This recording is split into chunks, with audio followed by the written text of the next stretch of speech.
Today on Public Eye News, Detroit's economy booms ahead of the 2024 NFL Draft. And later, a foreign aid package for Ukraine, Israel, and Taiwan reaches the Senate for approval. Liam, you'll enjoy. We'll have your weather forecast for the next couple of days. And later, Reed Hall has today's sports breakdown. I'm Bianca Kroll. And I'm Austin Graham, and this is Public Eye News.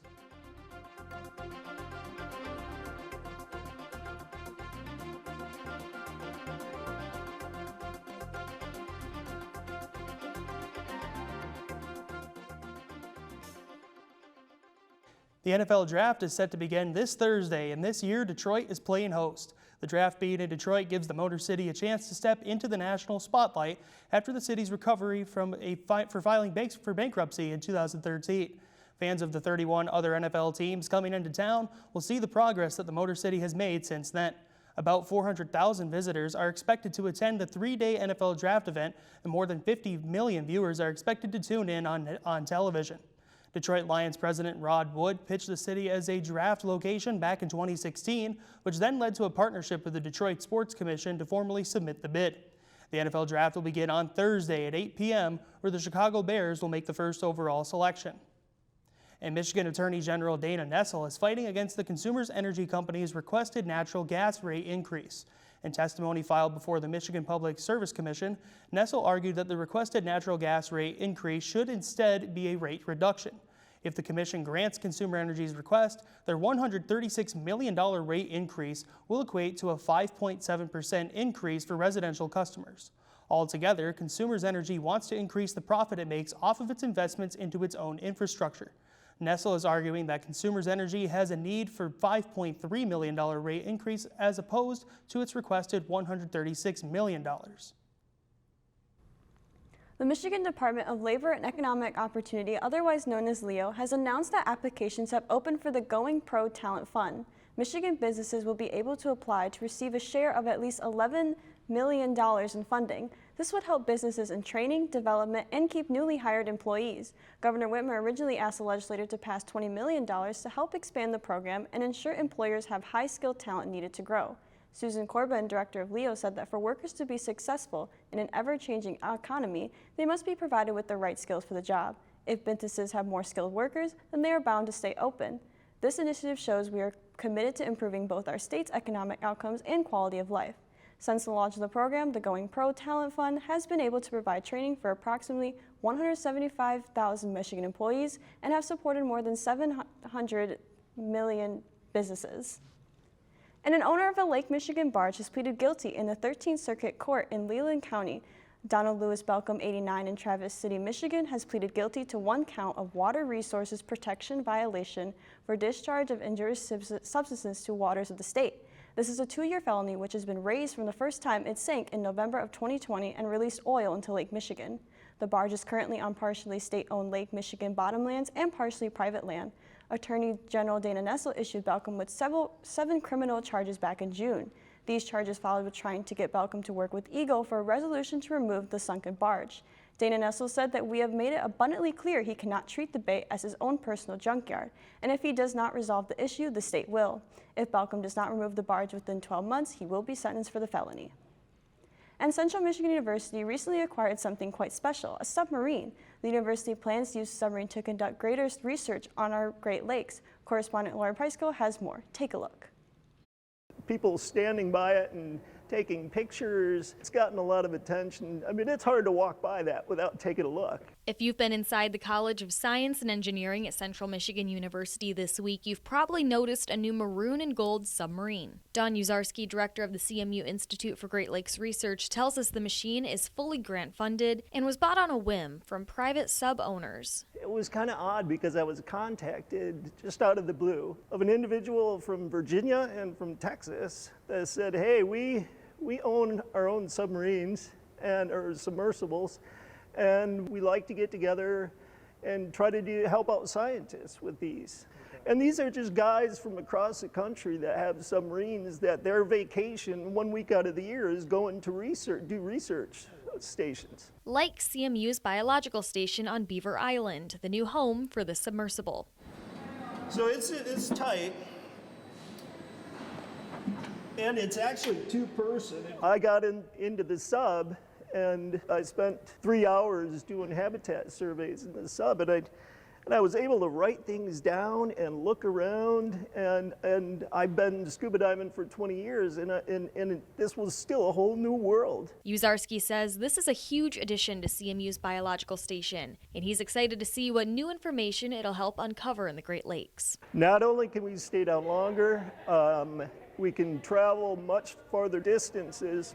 The hopes are I want to get it in the water as soon as possible and start using it for data collection. One of his primary goals will be using the sub to do regular checks on the Enbridge Line 5 pipeline in the Straits of Mackinac. When I got in that sub for 3 hours last year, I was amazed at what I was seeing. It can immediately help in understanding the system much better through our water quality and chemistry data that she could already collect, but also helping the managers manage that ecosystem and understand it better. In Mount Pleasant, Lauren Piesco, TV5.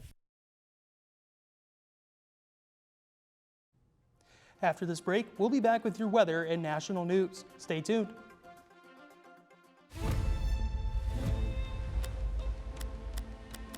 Subtle rises in sea level.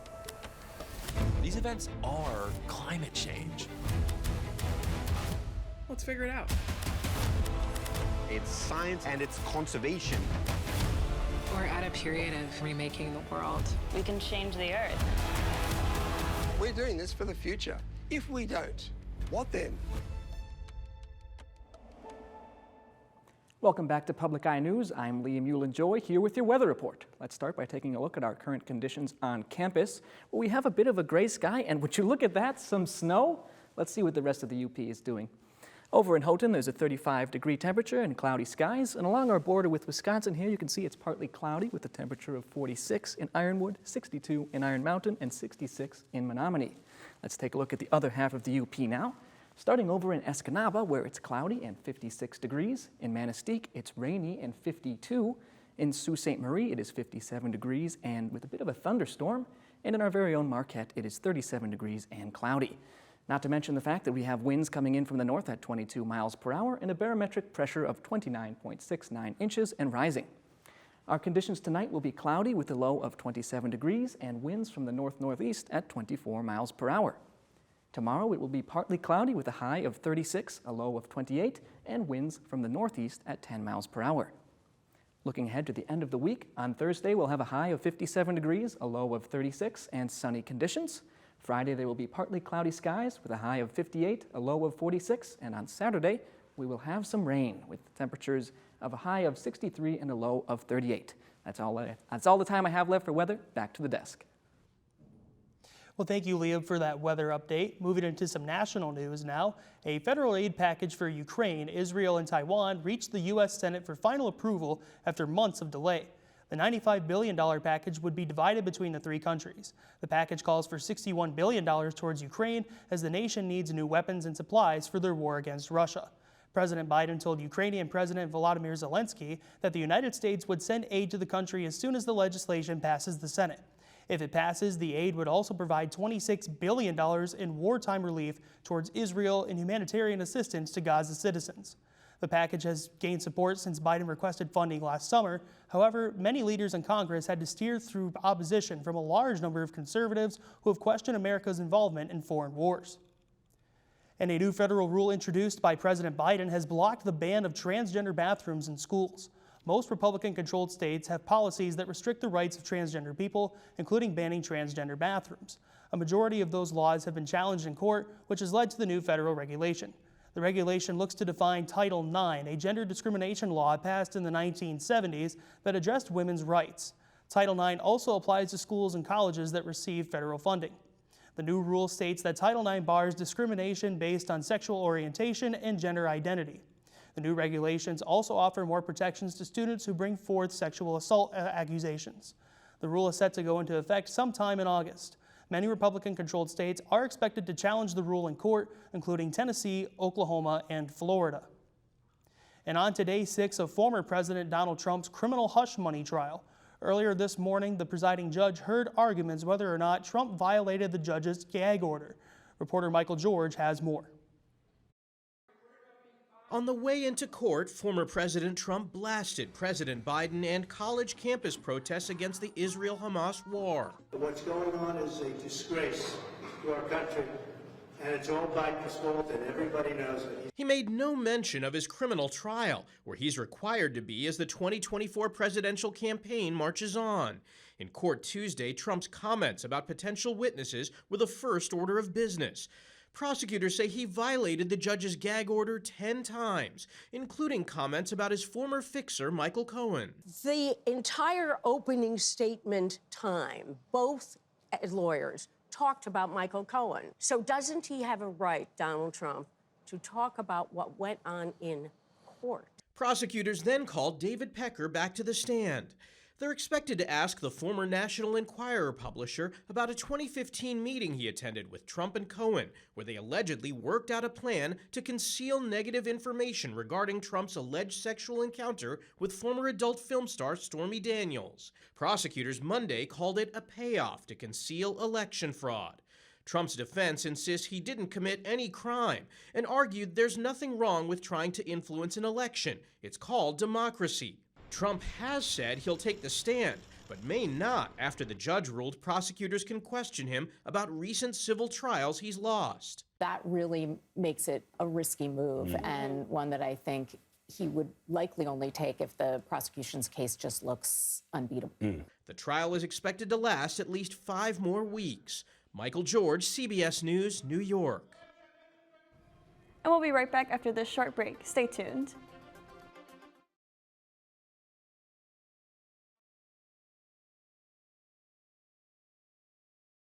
People standing by. Graduates of Northern Michigan University, we are so proud of you for this major accomplishment. Congratulations, you did it!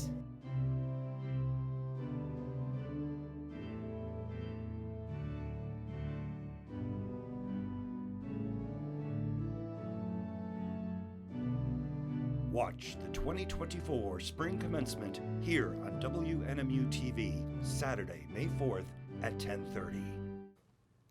Welcome back. I'm Reed Hall here to take you through our sports recap. Starting things off on the diamond, where the Detroit Tigers have continued their winning ways after defeating the Tampa Bay Rays 7-1 last night. Tarek Skubal pitched 6 innings of 3-hit ball and struck out 9, while the offense poured in 11 hits. The Tigers opened the scoring in the first thanks to a Mark Canha solo shot to left field and added 2 more in the second on singles from Baez and Rogers. The offense continued to flow, adding 4 more across the middle innings with help from Kerry Carpenter, who extended his RBI streak to 7 games.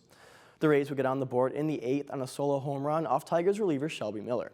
The Tigers will be back in action tonight for Game 2 as Kenta Maeda gets a start on the bump. And bouncing things over to basketball, where it appears poor officiating has taken center stage after Game 2 in the playoffs' first round.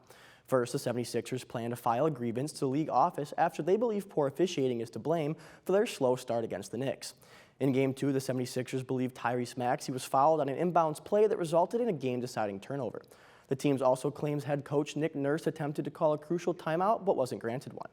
Then later in the Lakers-Nuggets game, LeBron James expressed his frustration in a post-game rant directed at the NBA's replay center. The frustration stemmed from an overturned foul call in the second quarter that played little impact as the Lakers blew a 20-point lead, losing the Nuggets on a buzzer beater. And it was a busy night in the NHL with 8 teams in action in the league's first round. The Maple Leafs bounced back, evening the series 1-1 against the Bruins, while the Golden Knights completed an upset of the Dallas Stars, winning 4-3 in Game 1. Meanwhile, the Hurricane completed an insane comeback on the Islanders, scoring the game-tying and go-ahead goals just 9 seconds apart. Then late into the night, the Oilers started their first round off with a bang, winning 7-4 over the Kings. Their win was thanks in part to Zach Hyman's first playoff hat trick and 5 assists from Connor McDavid. The playoffs will be back in action tonight with a 4-game slate starting at 7. That's all the time I have. Back to the news desk. Thank you, Reed, for that sports update. That's all the time we have at Public Eye News today. I'm Austin Graham. And I'm Bianca Kroll. We'll see you tomorrow. The preceding program was produced by WNMU-TV, Northern Michigan University Public Television, in studios located in Elizabeth and Edgar Hardin Hall. Thanks for watching Public Eye News. You can subscribe to our YouTube, tune into WNMU Channel 13 every weekday at 4, or follow our Instagram at NMU Penn to never miss a story.